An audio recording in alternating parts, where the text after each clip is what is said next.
নমস্কাৰ আমাৰ চেনেলটোলৈ আপোনালোক সকলোকে স্বাগতম জনাইছো আৰু নতুন এটা ভিডিঅলৈ আজি মই আপোনালোকৰ মাজত পুনৰ উপস্থিত হৈছো আমাৰ চেনেলটো সাবস্ক্ৰাইব কৰিব ভিডিঅবোৰ লাইক আৰু শেয়াৰ কৰিব আজি ভিডিঅটোৰ মূল কথা হৈছে বাস্তু অনুসৰি আপোনাৰ হিতান মানে আপুনি কোনটো দিশে মূৰদি হ'ব পাৰিলে সকলোতকৈ উত্তম বহুতে মোৰ অফিচত আহি মোক খুধে বা জানিবলৈ চেষ্টা কৰে যে কোনটো দিশত মূৰদি হ'লে সকলোতকৈ শুভ বা সুফল পোৱা যায় আপোনাৰ হাতত তিনিটা অপচন আছে এনেকুৱা নহয় যে আপুনি অকল পূব দিশে মূৰদি হ'ব লাগিব বা আপুনি হিতান কৰিব লাগিব বহুতৰ এটা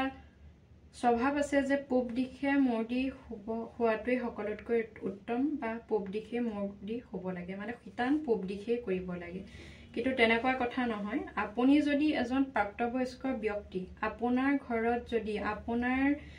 হোনি কোঠাত যদি দক্ষিণ দিশে মূৰদি হ'ব পৰাৰ ব্যৱস্থা আছে সুবিধা আছে তেতিয়াহলে আপুনি দক্ষিণ দিশে মূৰদি হওক মানে আপোনাৰ হিতানটো দক্ষিণ দিশে দিয়ক আৰু আপোনাৰ ভৰিখন তেতিয়া উত্তৰ দিশ হৈ থাকিব সকলোতকৈ উত্তম দক্ষিণ দিশ বুলি কোৱা হয় আপুনি দক্ষিণ দিশে মূৰদি যদি হ'ব পাৰে আপোনাৰ হিতান কৰিব পাৰে সকলোতকৈ উত্তম দ্বিতীয় অপচনটো হৈছে সেকেন্ড অপচনটো হৈছে পূব দিশ আপোনাৰ ঘৰত যদি দক্ষিণ দিশে মূৰদি হ'ব পৰা ব্যৱস্থা নাই বা আপুনি যদি দক্ষিণ দিশে মূৰদি হ'বলৈ ভয় কৰিছে বা বেয়া পাইছে তেতিয়াহলে আপুনি পূব দিশে মূৰদি হওক আপুনি পূব দিশেও আপোনাৰ হিতান কৰিব পাৰিব তেতিয়া আপোনাৰ ভৰিখন পশ্চিম দিশে থাকিব আৰু ছাত্ৰ ছাত্ৰীসকলৰ কাৰণে পূব দিশে হিতান কৰিব পৰাটো মূৰদি হ'ব পৰাটোৱে সকলোতকৈ শুভ তেতিয়া পঢ়াৰ প্ৰতি যি ধাউতি সেই ধাউতি অটুট থকা হয় বুলি কোৱা হয় সেইকাৰণে ছাত্ৰ ছাত্ৰীসকলে পূব দিশে মূৰদি হোৱাটো যথেষ্ট হ'ব ছাত্ৰ ছাত্ৰীসকলে যিসকল পঢ়ি থকা ল'ৰা ছোৱালী আছে তেওঁলোকে পূব দিশে মূৰদি হ'ব পাৰিব যদি আপুনি ফাৰ্ষ্ট এণ্ড সেকেন্ড অপচনটো ফলো কৰাত সামৰ্থ্য নহয় বা আপোনাৰ ঘৰত সুবিধা নাই তেতিয়াহলে আপুনি পশ্চিম দিশে মূৰদিও হ'ব পাৰিব আপুনি যদি পশ্চিম দিশে মূৰদি হৈ আপোনাৰ হিতান কৰে তেতিয়া আপোনাৰ ভৰিখন পূব দিশে থাকিব হেতু হৈছে থাৰ্ড অপচন কিন্তু উত্তৰ দিশে মূৰদি হোৱাটো অত্যন্ত অশুভ কেতিয়াও আপুনি আপোনাৰ ঘৰৰ মানুহক উত্তৰ দিশে মূৰদি হ'বলৈ নিদিব হেয়া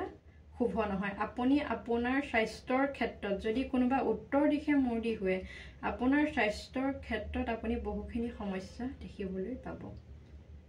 উত্তৰ দিশে মূৰদি হ'ব পৰাটো একেবাৰে শুভ নহয় কেতিয়াও সেই কামটো কৰিব নালাগে